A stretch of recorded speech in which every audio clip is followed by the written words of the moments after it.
Hey everybody, Jason Burmis here, and I am finally going to own up to my promise that we are going to do a watch along of the Event 201 exercise. And why are we going to do this? Well, the same bureaucrats, the same unelected officials, the same representatives of world bodies that are now essentially telling us how to handle this situation. Okay? And remember, at this point, everything is scripted anyway. All the decisions have been made. Well, they did do a scripted run of something extremely similar. And I've seen the highlights and I've seen bits and pieces, but I have not watched them top to bottom, each segment. So right now what we're going to do, we're going to watch them. And obviously, I'm going to be jumping in all sorts. So I'm sorry if you're annoyed by me jumping in here, but I'm going to be jumping in. I need you to thumbs this video up. I need you to let people know about this event, because when you have something that's put on by Davos, a.k.a. the World Economic Forum, the Bill and Melinda Gates Foundation, and Johns Hopkins University, with all of these talking heads that you're now seeing from the WHO and the CDC, etc., and you have a snake-like predator class system with a true deep state as its minions, this stuff needs to be exposed, because I don't think that this has to do with any one nation state. You know, if you watched my watch along with Shade the Motion Picture, I think it's that class of people that pulled this off. So, and we're in the first stages of it when we talk about being pulled off. So without further ado, let's watch Event 201 together.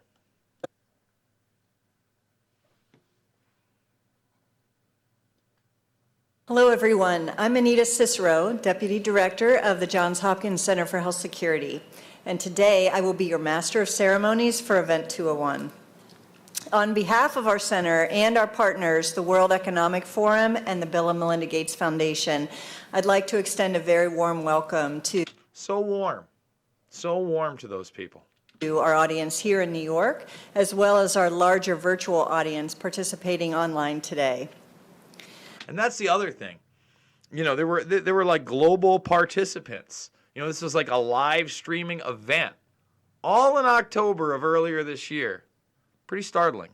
The goal of the Event 201 exercise is to illustrate the potential consequences of a pandemic and the kinds of societal and economic challenges it would pose. The scenario also highlights the very critical role that global business and public-private partnerships play in preparing for and responding to pandemics. So right there, again, none of these people are elected.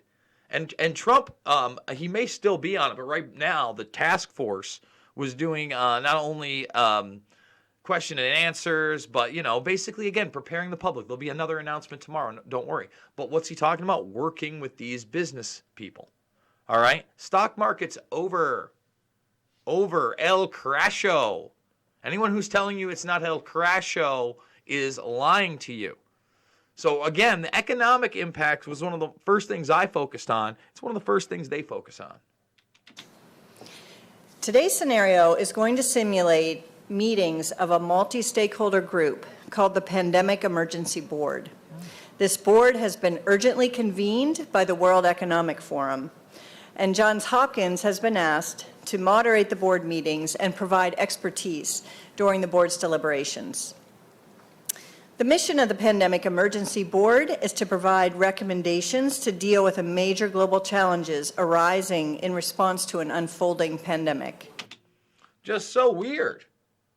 Just so odd that this happened. Again, Event 201, this is pre-coronavirus, pre-pandemic, and now they're acclimating you to the fact that the World Economic Forum is going to have a panel of people that will decide what happens if and when something like this takes off. The board is comprised of highly experienced leaders from business, public health, and civil society. The board's recommendations are aimed at top decision makers in national governments, global business, and international organizations. Let me tell you what all three of those things combined equal. Fascism. That's called fascism. In this scenario, Tom Inglesby, the director of the Johns Hopkins Center for Health Security, will be chairing the board and serving as the moderator for its discussions. Today's exercise will simulate 4 meetings of the Pandemic Emergency Board, and each meeting will be devoted to one key topic. Each meeting will start with a video and a briefing that will provide the information needed for the board members to engage. Please note, this is not a test of any particular person, organization, or nation. The participants are all playing as themselves. I think that's key. Why? Because right now, what are the kind of the headlines back and forth? This was released by a nation state, or it originated in a nation state. We don't know either of those things. I'm not saying that nation states don't have bioweapons labs. They obviously do. But when China and Iran come out and say it's an American bioweapon, and then Pompeo and Trump say it's the Chinese virus, you're only going to have battles when, in fact, there's a consortium out there of a predator class that is unelected that at the end of the day will benefit from this and pick the pieces up to restructure society. That is senior business executives, NGO leaders, and government officials. They're not expected to be pandemic experts. We've really asked them to participate based on their own expertise and their best professional judgment. With the exception of Tom Inglesby, none of the participants know any of the details about how the exercise will unfold. The Event 201 scenario is fictional, but it's based on public health principles, epidemiologic modeling, and assessment of past outbreaks. In other words, we've created a pandemic that could realistically occur. We've created a pandemic that could realistically occur. And for those interested in our assumptions, we will have a lot of the background research of the scenario publicly available on our Event 201 website at the conclusion of the exercise. The policy discussions, the challenges to be discussed in this exercise represent controversial, high-stakes issues that would require high-level input from business and government leaders. So just a few housekeeping notes before we get started. For our in-person audience, please do silence all your electronic devices. Oh, yada, yada, yada. But you may tweet at #Event201. Let's live tweet it and think about that. Why don't you go back to some of those live tweets after this? Right. I think this is October 19th. Okay, #Event201. You can search that over in Twitter and see what is, show your friends little pieces. We're going to have a 15-minute break in the middle of the exercise, so please try to confine your calls and work to that time. Because the event is being video recorded and live streamed, we ask that you remain quiet as much as possible and avoid moving around during the exercise. The exercise is going to end at 12:30, and there'll be a luncheon in the cotillion room. Oh, the cotillion room! Isn't it nice? The cotillion room. Little minions of the predator class, they get to go to the cotillion room and decide the fates of us normies, of the serf class. There's a lot of us. As you know, there's also an online virtual Event 201 exercise that's happening simultaneously. And for those of you online, and I understand there are hundreds of you, you will be seeing the same news videos and briefings as we do here in New York. But you will engage in your own online discussion in place of watching the discussions of the players here in the room. The topics and the pacing of the deliberations will be the same, both online and in the room. So, as you can see on this slide, we have an outstanding group of global leaders playing the role of the Pandemic Emergency Board members here in New York. They're outstanding. No one elected them to anything. No one said they should get to decide any of this stuff. But hey. And with that, let's welcome our participants and invite them into the room. Tom Inglesby from Johns Hopkins Center for Health Security. And remember, that's the guy that knows how this whole thing plays out. He's kind of like He's the in-the-know guy that's kind of going to puppeteer every other little aristocrat and minion of the predator class, in some cases, member of the predator class here. Toya Abbott, Marriott International. Sophia Borges, UN Foundation. So before we talk about the UN Foundation, I have to say with Marriott International, remember right now they're going to retrofit a bunch of hotels as hospitals for this thing. Brad Connett, Henry Schein. Chris Elias, the Bill and Melinda Gates Foundation. Tim Evans, formerly of the World Bank. George Gao from China CDC. Avril Haines, former Deputy U.S. National Security Advisor. Jane Hulton, ANZ Bank, and former secretaries of both the Department of Health and Finance in Australia. Matthew Harrington from Edelman. Martin Knuckle from Lufthansa Group. Eduardo Martinez, UPS Foundation. Stephen Redd from US CDC. Adrian Thomas from Johnson & Johnson. And Hasti Taggi from NBC Universal Media. And Lavin Theroux from the Monetary Authority of Singapore. Now, I want to point out the global nature of this, but then I also want to point out the media propaganda nature of this. You know, when you talk about, NBC, I mean, you're talking about as establishment and puppeteered as it gets. Lynette says, pay special attention what George Gao when he speaks. Major predictive programming. Interesting, Lynette. Well, he'll get to speak. They all will. Welcome. And before we begin the exercise, I also want to introduce Ryan Morhard, who's lead of the Global Health Security Group at the World Economic Forum, and he will say a few words. Ryan.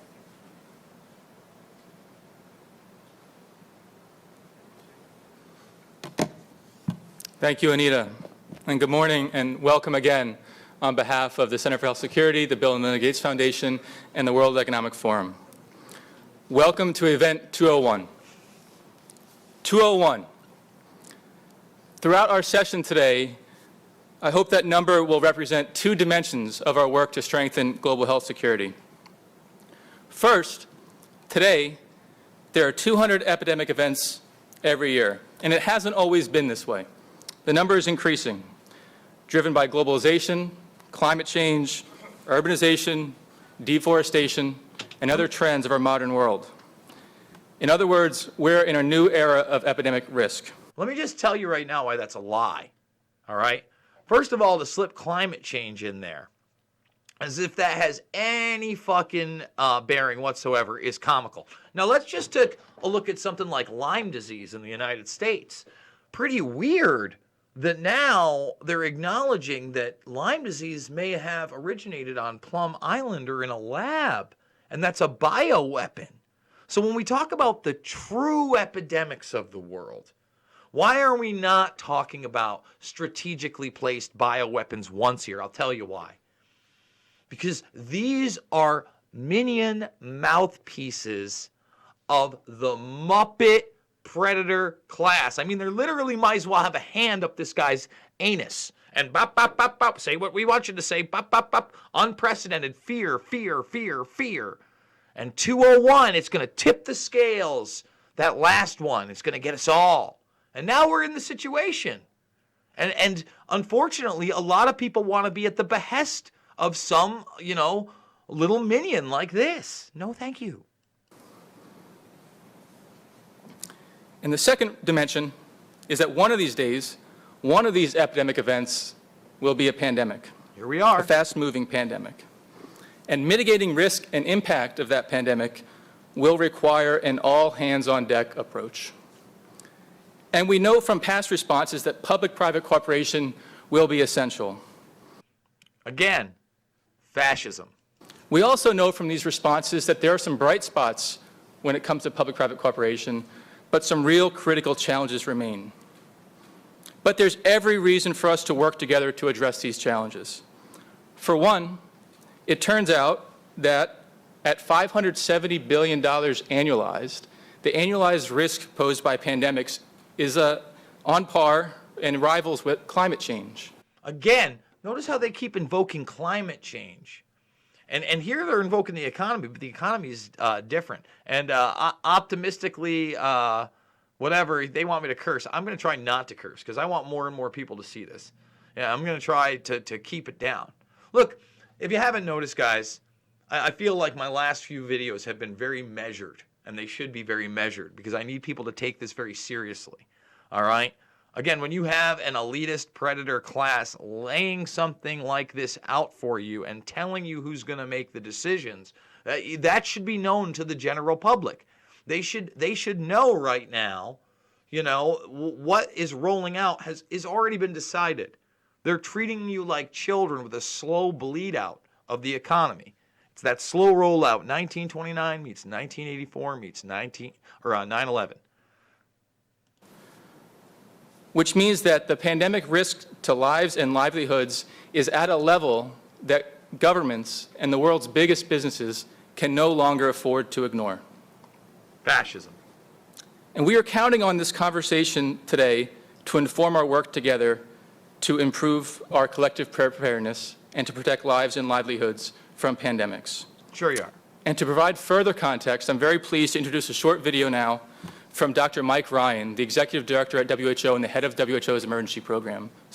Now this guy's going to be pretty familiar to you because before the pandemic was in the United States, he was one of the people that you were seeing on the television a lot. And by the way, this guy is somebody that said the death rate might be as high as 10%. All right? That will turn to a video.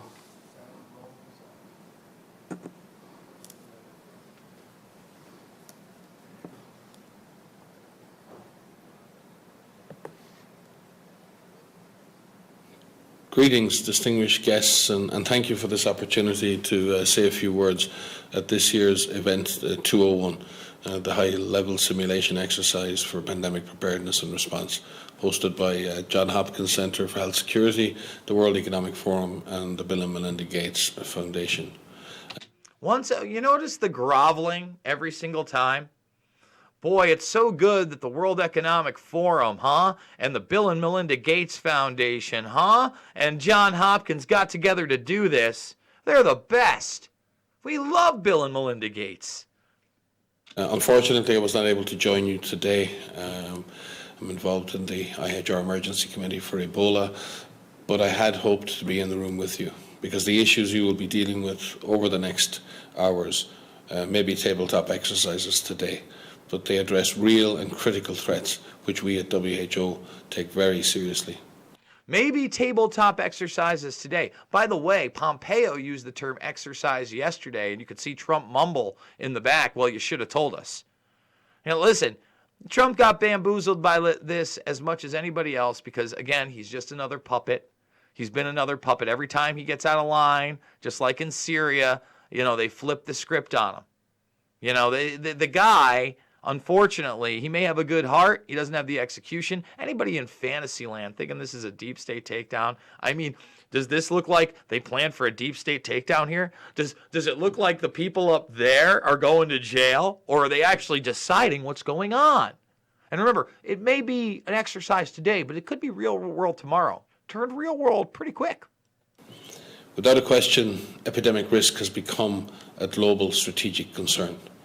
I don't think we've ever been in a situation where we have had to respond to so many health emergencies at once. This is a new normal.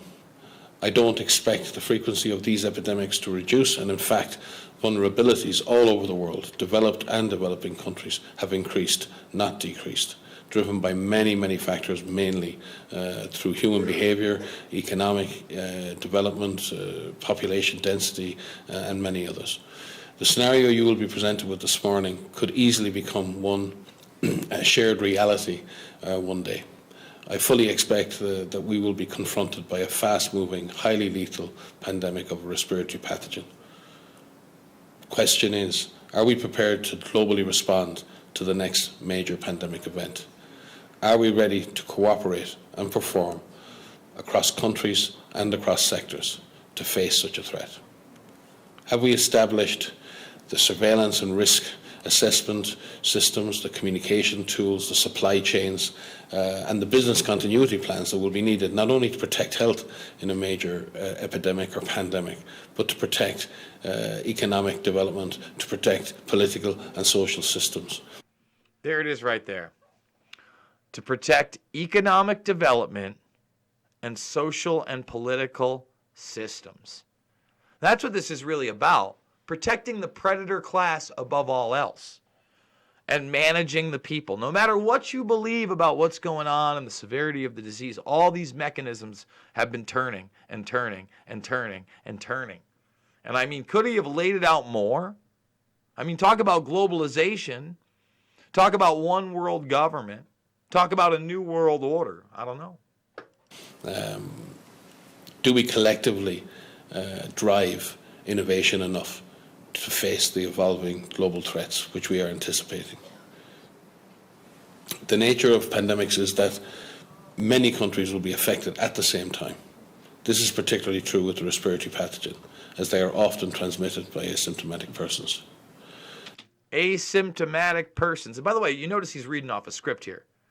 You know, this isn't something, it comes off the cuff. No, this is all scripted, man. Just like the majority of what you're seeing out there is now scripted. They spread fast.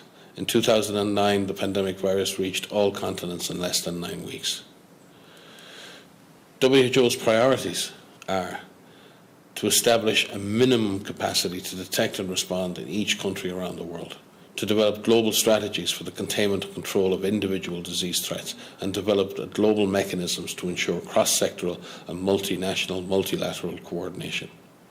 Innovation and partnership across all sectors are needed, including joint strategies between global health leaders and the drivers of travel, communication, data technology industries. WHO is working at all levels through a variety of partnerships to strengthen national and regional preparedness, such as GORN, the Global Outbreak Alert and Response Network.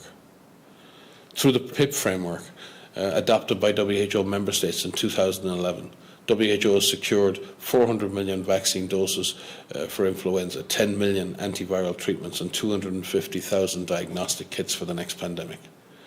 So let's talk about that for a second. Now, vaccines even being pushed at the press conference that just came up with the task force. I'm not interested in one of those. Now, the other thing is chloroquine. Now, they're saying that could be, 100% good, but at the same time, you look at the side effects, not the best. Maybe not something I want to try either. You see the papers on vitamin C, for instance. That's a possibility too. I don't think that we have the data from first world nations yet that's going to let us know what's really going on. And now the hysteria and the panic in New York is over the top because what? They see the military on the streets all of a sudden. And they feel the doors closing in. And Cuomo's telling you, don't believe the rumors, but there's not enough beds.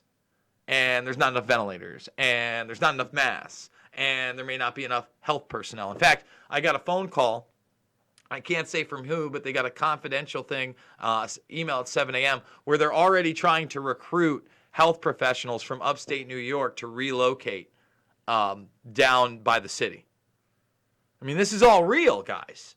But what you're watching here is the scripted preparation in October 2019 by the same people who are telling you what to do now. We have completed external evaluations of surveillance and response systems in over 100 countries and carried out more than 50 simulation exercises at country level, looking for vulnerabilities and weaknesses in national systems. This voluntary, collaborative, multi-sectoral process helps countries to assess their capacities and identifies the most critical gaps within their health systems in order to prioritise opportunities for enhanced preparedness and response. The Pandemic Supply Chain Network, part of the Epidemic Readiness Accelerator, which is a project of the World Economic Forum in partnership with many, including WHO. It's a public-private collaboration to develop a globally connected supply chain that can support health emergency operations during a pandemic. Stakeholders consist of product manufacturers to logistics providers, distributors and UN partners, including ourselves.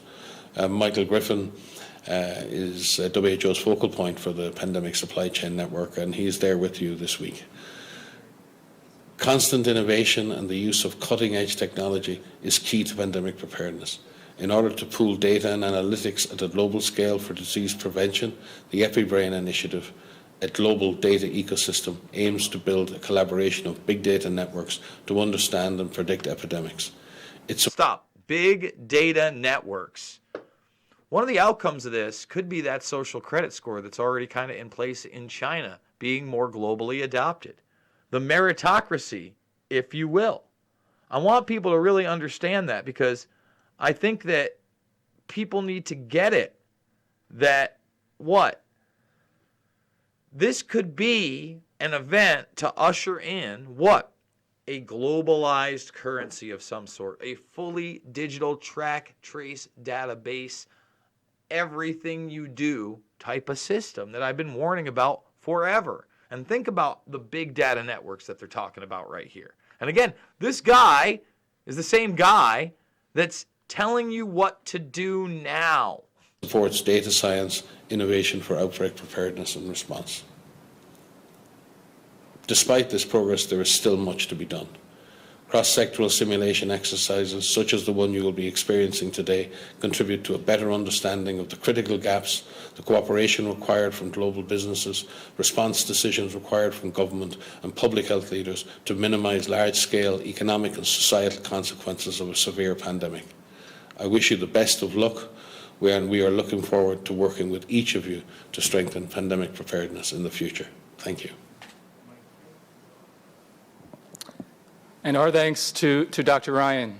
And with that, here in New York and online, welcome to Event 201.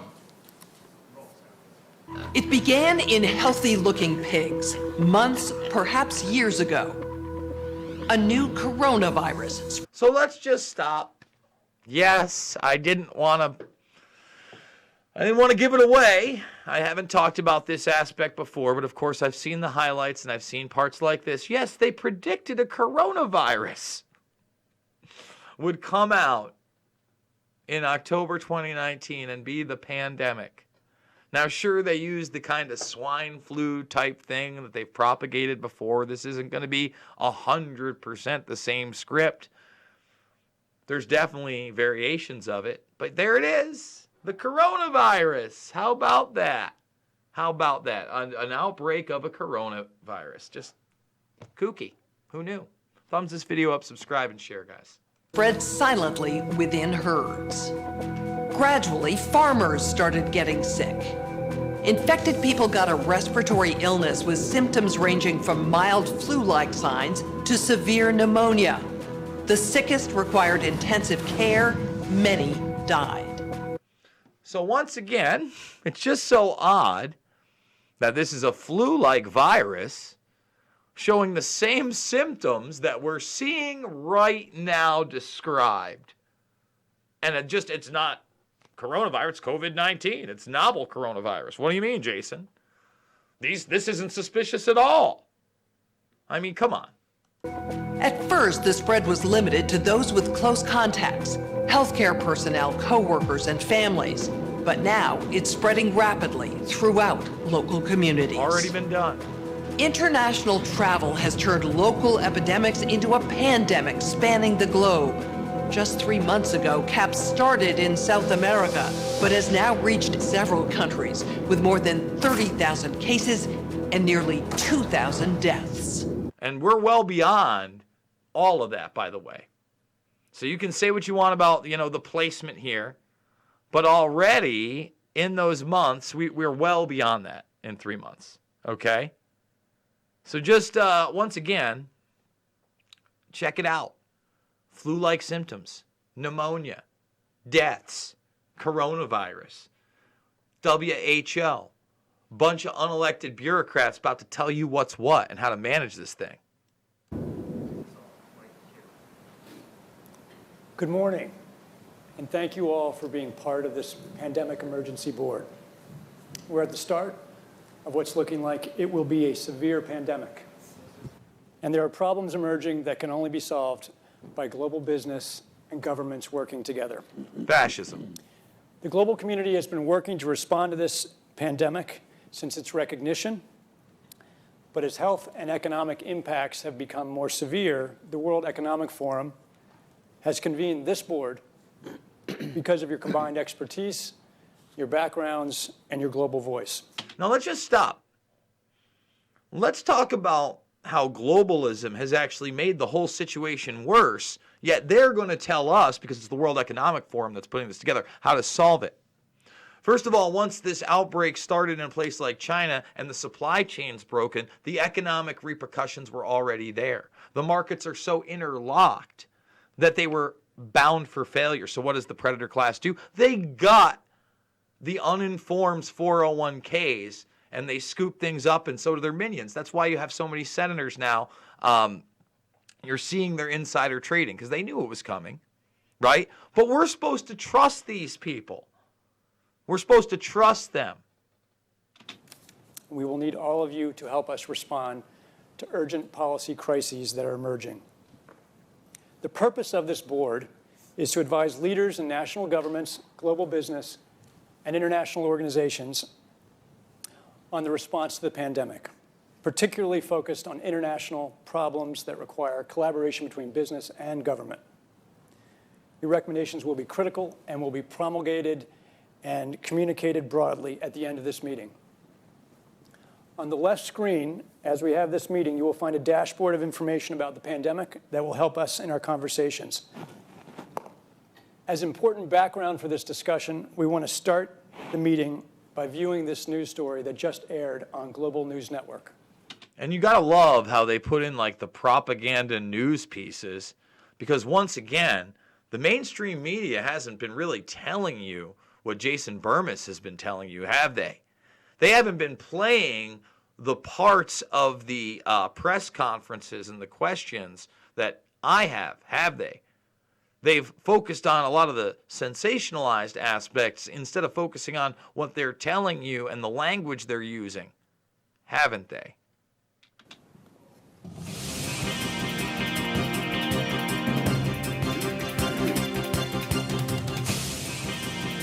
Continuing our coverage of the newly discovered CAPS disease and the scope of its deadly outbreaks, there are now more than 30,000 reported cases.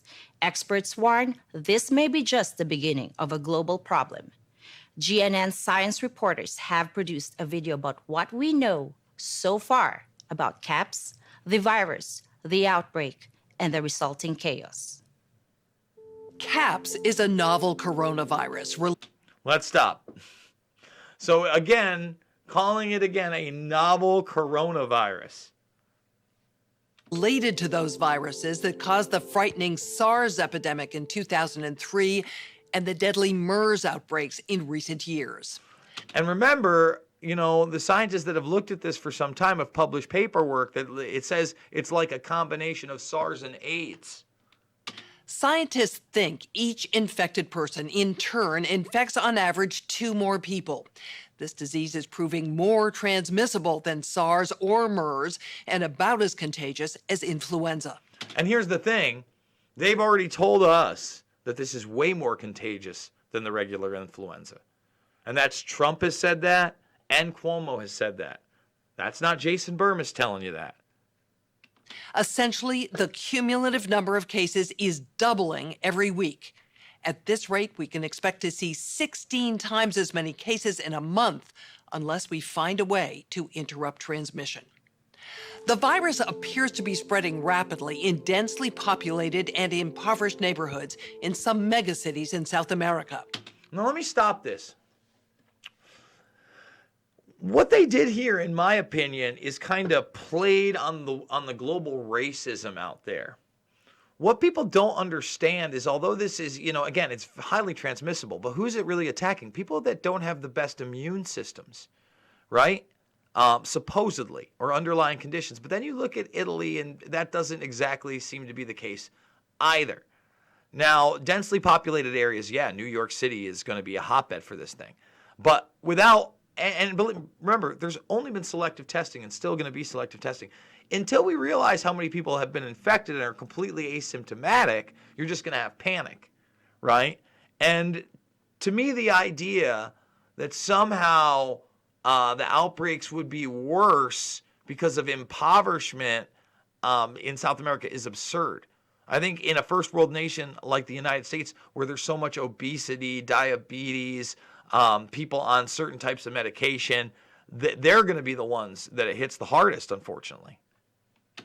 CAPS is a serious respiratory disease. More than half of the recognized cases have required hospital care, creating a huge strain on healthcare And luckily, systems. we're not there. The fatality rate is about 10%.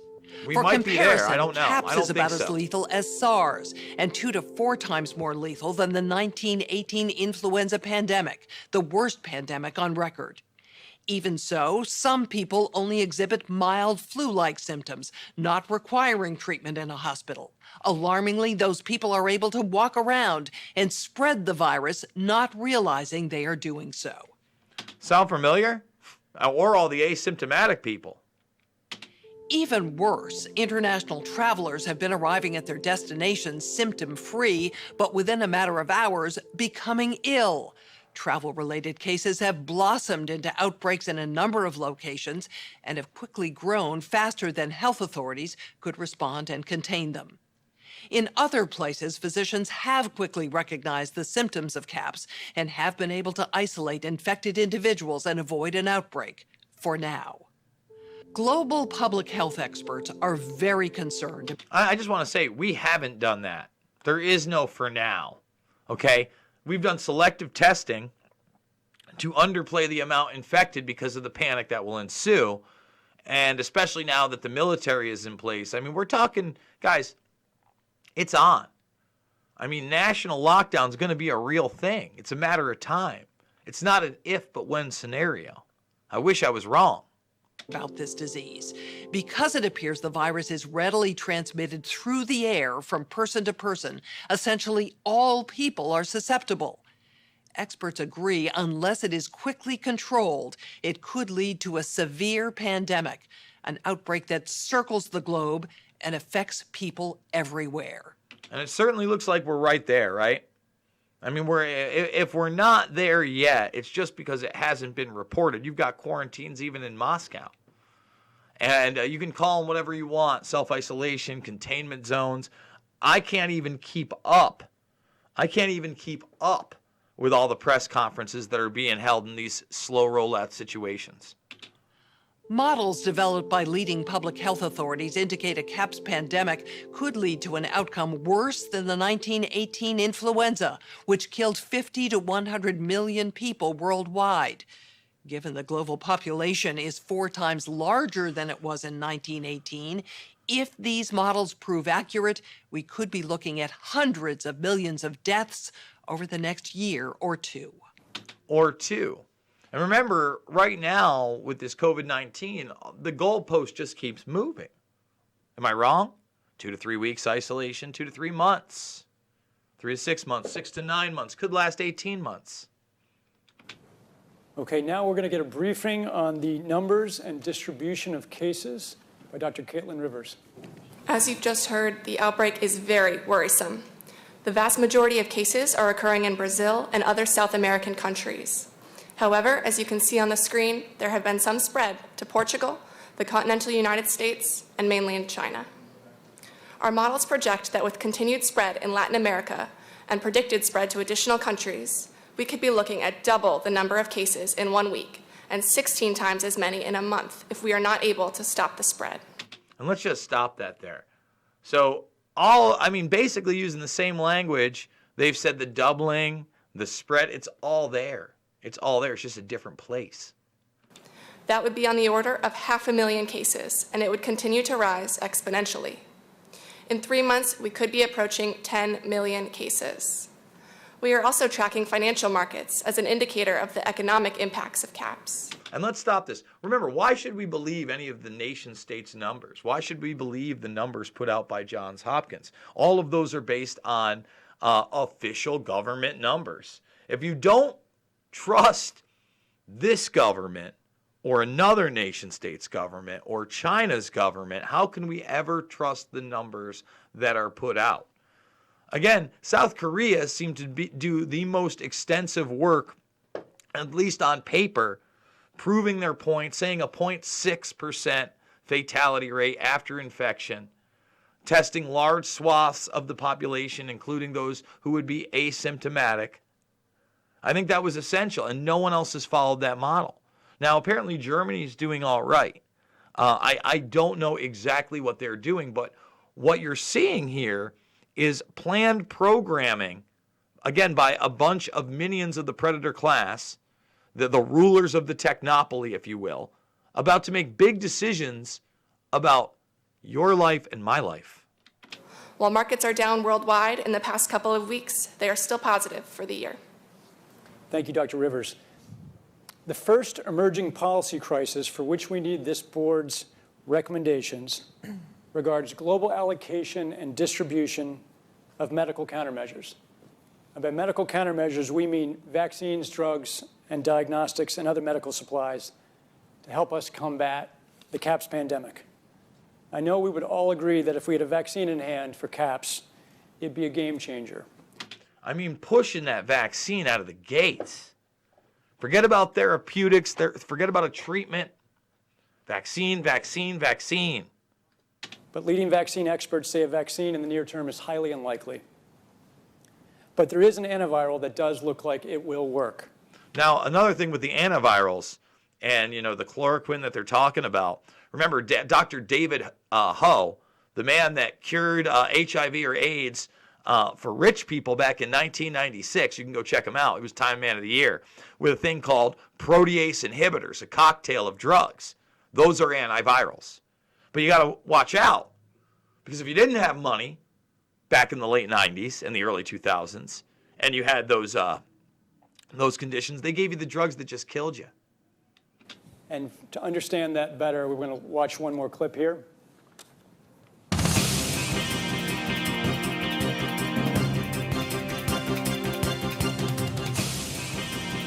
Continuing our CAPS disease coverage and possible solutions, I'm joined by immunologist Dr. Yubani Bello and Dr. Rhea Blakey, an epidemiologist, both highly respected in their fields.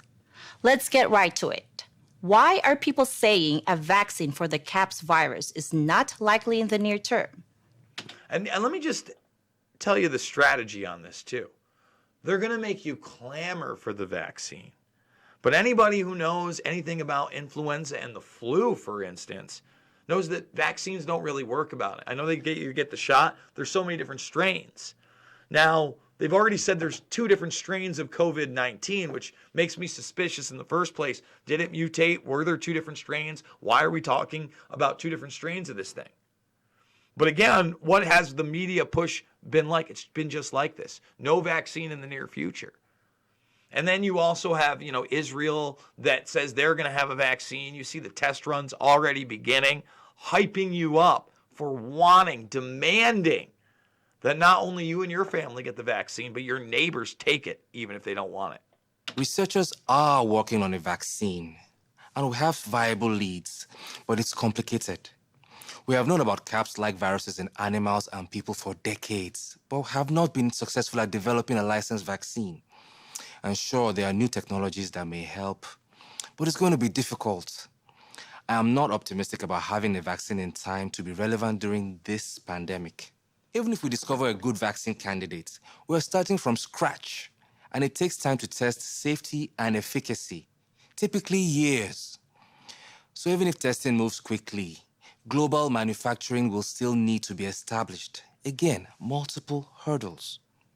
We simply cannot rely on these old timelines and processes. This is a crisis. We have to move beyond these issues. What are they telling you? We have to move beyond these issues. This means quick testing, if any, experimental vaccines. We're not going to be held liable from what happens, and we may force it upon you. I mean, preparing you right now for medical martial law. It may be complicated, difficult, but if we dedicate all available resources, this can happen. Also, keep in mind, we need effective treatments sooner rather than later.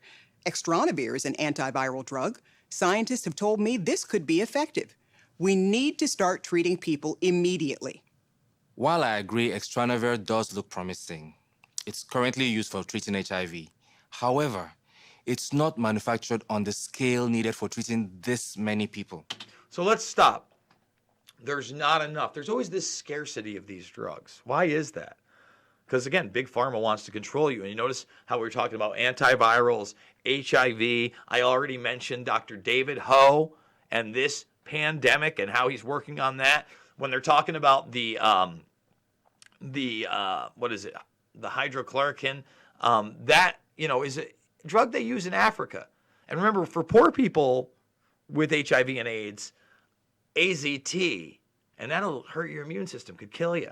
Why should we trust anybody in a white jacket talking on behalf of either the CDC or the World Health Organization? I'd rather talk to people on the ground that are seeing the results and that are dealing with this up close and personal, not mouthpieces of the unelected predator class. And will we just stop using it for HIV treatment? How will we get this drug in the quantities needed? Who decides who has priority for the limited amounts we do have? We both know countries are hoarding Extranavir. Doctor, in my opinion, you are lost in the details. With enough money and political will, anything is possible. Let's get going on this now. Thank you both for this extremely important discussion. Our U.S. affiliate has just released polling results on public expectations for a vaccine. A majority of Americans expect a vaccine to be available within 2 months, and 65% of those polled are eager to take the vaccine, even if it's experimental. In related news, a significant demand for personal protective equipment like N95 masks and gloves are... Again, N95 masks, same gloves. They're already telling you we're going to retrofit buildings. We're going to start producing this stuff. World War II era, Rosie the Riveter, roll up your sleeves, get ready. October 2019, they did this. on the rise due to the pandemic. However, globally, hospitals are running low. Additionally, other critical medical supplies such as saline and antibiotics are dwindling. Countries and companies are reportedly stockpiling supplies, disrupting healthcare supply chains, causing dangerous shortages in many parts of the world. See, now they're going to talk about causing dangerous shortages in many parts. But remember, the supply chain was broke in China because they quarantined everybody. And then they moved the Uyghur Muslim slaves into the factories to try to get everything moving again. That's the reality of the situation.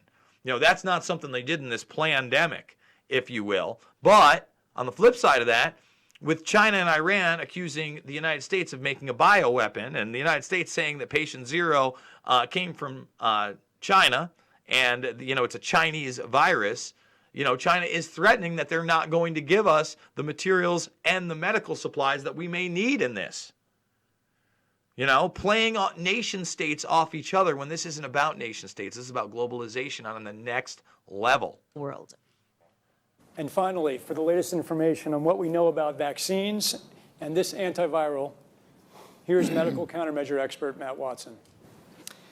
As we've just heard, there is no existing vaccine that appears effective against the newly discovered CAPS virus. Governments, scientists, and companies around the world have become working intensively to develop one, but it's highly unlikely that a vaccine could be developed, tested, manufactured, and distributed in less than a year, and it's likely to take much longer. While there have been efforts to develop vaccines against SARS and MERS coronaviruses, none have been licensed. And given the distinctions in the CAPS virus, vaccines against those diseases would not be effective for CAPS. The antiviral drug Extranavir has demonstrated some efficacy against the CAPS virus.